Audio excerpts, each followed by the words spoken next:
Hey out there, this is Friday, the 13th day of January 2017. And it's just about 10 minutes before 10 in the morning here in Northern California. And today I wanted to kind of start where I left off last week. I feel like I've got so much pent up passion that I could talk for hours, but I'm going to try not to.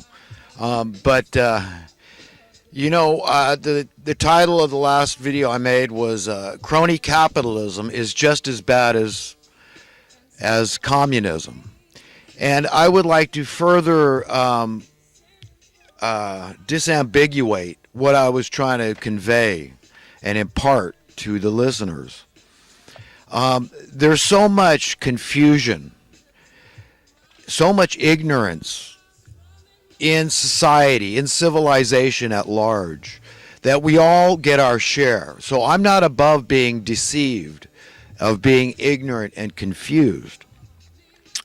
But I think it's vital that anybody that really sees the heart of the matter, the root of the matter, when it comes to things like political economic philosophies or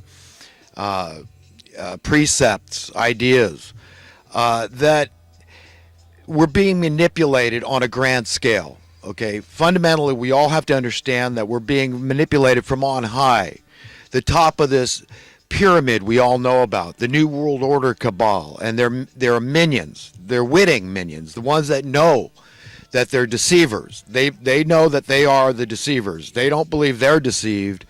They believe they are the deceivers.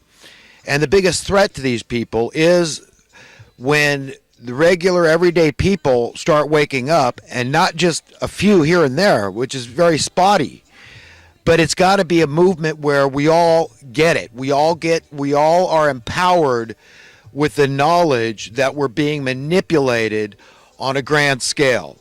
And once you understand fundamentally how badly, how deeply we're being manipulated, how profoundly, how dramatically, in every way, K through 12 and beyond. It's from the cradle. Basically, we're manipulated from birth. Being told that the way it is here is that you have a cost of living, okay?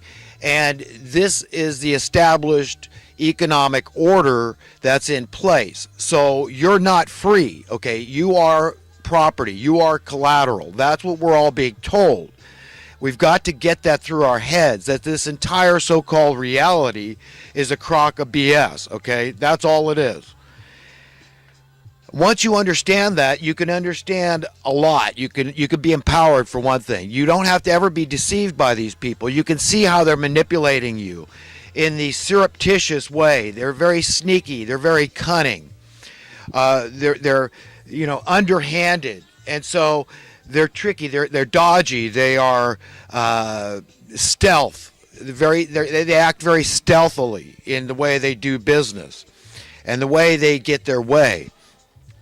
So they'll create distractions over here like a war or something, and you think that's where they're really evil, is making this war that's unfounded, like going into Iraq. And at one time, everybody in America seemed to think that was the right thing to do. Of course, not Donald Trump and myself. I was living in Las Vegas, so I was marching down the Las Vegas Boulevard with a lot of other protesters about even getting started in that war. That was back in 2002.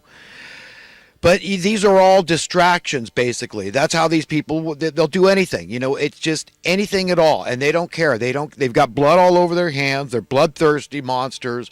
They're callous. They have utter disregard for human life. Their conscience, they apparently have abandoned it. Now, I'm not judging anyone to the point of condemning anyone out there, because I'm not God Almighty. I'm not their owner. I'm not the potter. We're all pottery. That's the only relationship all of us have. So all these evil people and all the righteous people, we're all together in that, in so much as we are owned. We are the pottery, and there is a potter. So, we've got to understand the relationship we have with our Creator. And these people have disregarded it. But our conscience is that thing. You know, if there's one thing that's really bugging people, if you want to get to the bottom of what's really, really, really bugging you, it's always your conscience. Okay, because that is the fail-safe God built in us. So if that's what's really taking away your joy, okay, you say, well, I can't go along with the system because of this, for the war, the crime, the deliberate impoverishment of the masses, the debt, all this stuff that's made up while the people that put us in debt are walking around with the billions and trillions of dollars, okay, stealing the wealth of our nation for perpetual generations to come, okay. You know, we all have to realize that our very conscience is being assaulted here by tolerating this, by allowing it. And we have to admit we all are tolerating it. We all have to accept our share of responsibility. And yes, that includes myself, right? I mean, I could do something more than what I'm doing, making these stupid videos, trying to get across to people. Okay, there's always more all of us can do.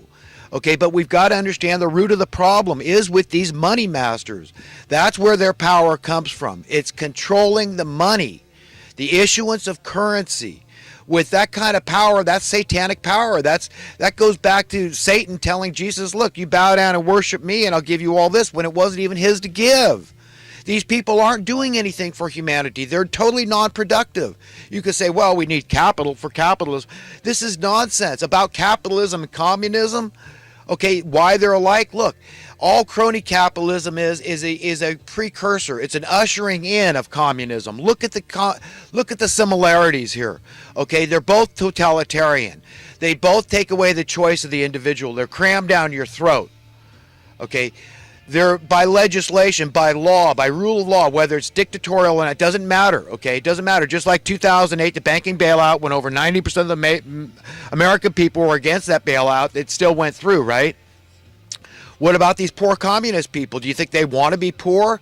You don't think they'd all like to get ahead and have a decent standard of living? Of course they would.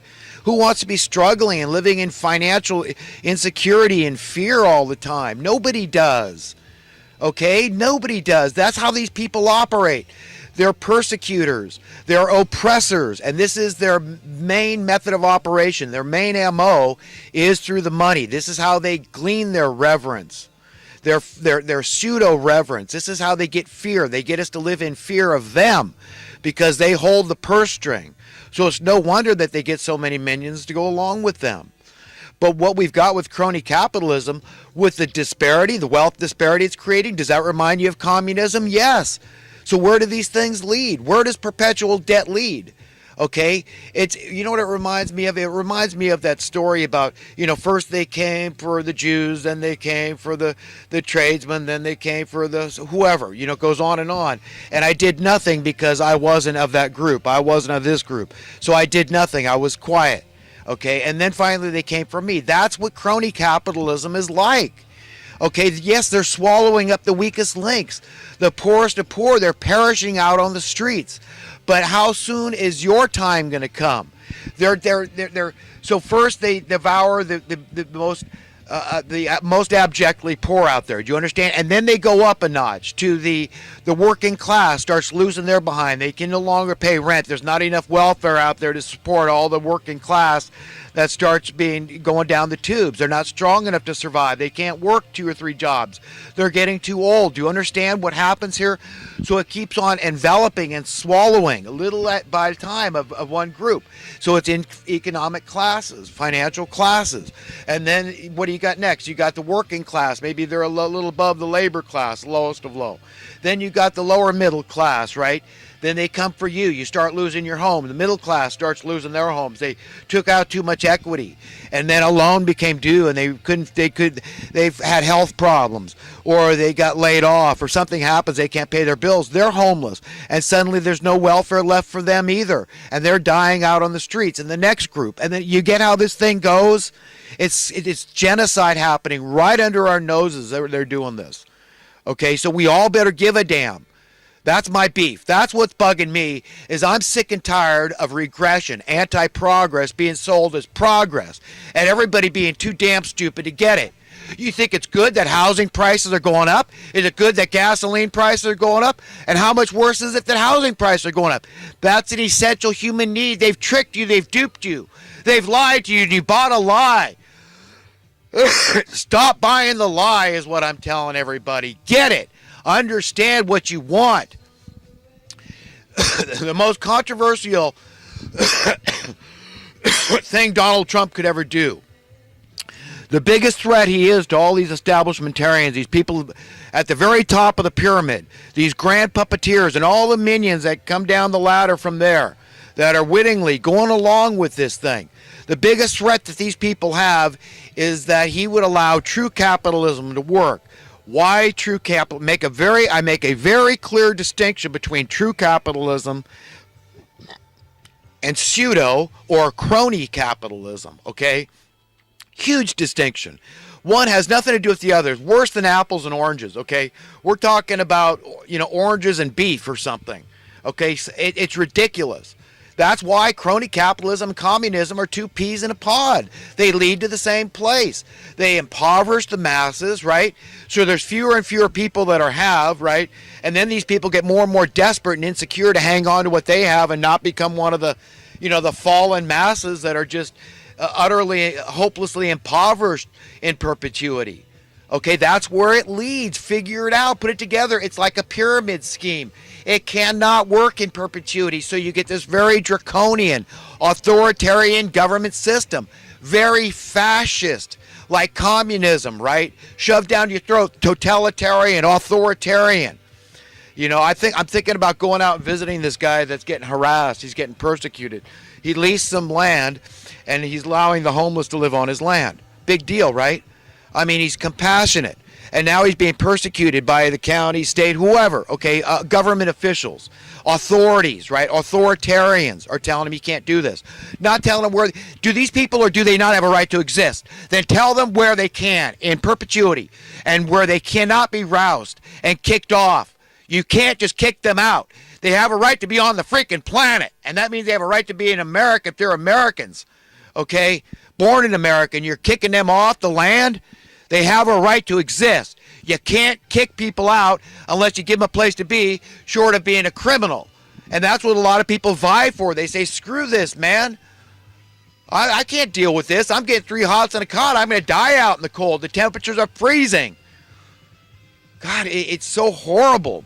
And I've got to be passionate about this thing, man, or I'm going to hell with everybody else.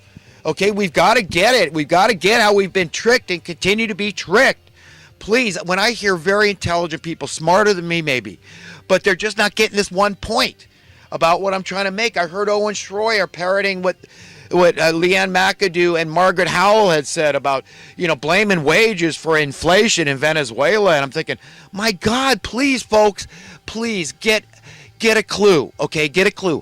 One thing precedes the other. Your cost of living is driven up artificially through market manipulation, price rigging, price fixing, all these special interest groups that collude. These are the ones. This is a social Darwinian economics. People are in fear. They say, I can't worry about you surviving. I'm trying to survive. So, yeah, if I can raise the price of this commodity that you need, I'm going to do it. So what effect does that have on wages? Okay, if you don't give a commensurate pay adjustment, that's what it is. It's an adjustment just to balance the scale a little bit. Then what do you get? Mathematically speaking, what do you get? You get a net wage decrease, okay? How long is that sustainable, okay? How long can that go on? You're justifying, you're condoning, okay? You're okaying wage reduction, okay? And that is, to me, not okay, okay? Because mathematically speaking, there is absolutely no difference at all. Please just understand that one point. I'm not a particularly bright guy. Maybe I'm a genius in some ways, but in other ways, I'm an utter idiot. So I mean, maybe I come down too hard on people too. Whenever I say anything to anybody about, if I get judgmental, it always comes back on me anyhow. Anytime I've done this in the past, and I always think, gee, I was laughing at that guy and making fun. I thought that was funny because I was stronger in that area, and I made fun of him about his issues, and so now I've realized, wow, I picked up those same issues. So anytime that I get too hard on people, I've got to step back and say, wow, I'm sorry. I mean, I said to Owen, I said, damn it, Owen, or damn it, Schroyer, something like that. I've got to cool my jets. I just want to be the nicest guy I ever met. I want to be everybody's friend. And you know what? If somebody says, well, you can't do that, that's too bad. I can. I can be everybody's friend. Okay, because Jesus said I can. He said, love your enemies. And if I could love the most vile of men out there and say, yes, I'm on God's side here. And what does God want for that very vile person? If I'm thinking of Henry Kissinger or Bill Clinton or, George Bush or something, any of these guys that I believe, okay, maybe I'm wrong, but I believe they're witting deceivers, okay? Guys like Obama, the lying outright, I believe he knows better. He knows that poverty, the statistics are clear. Poverty has increased under his reign of terror, okay? Even though he doubled the debt from $10 trillion to $20 trillion, whose pocket did that go in? It sure as hell didn't go into the poor's pocket.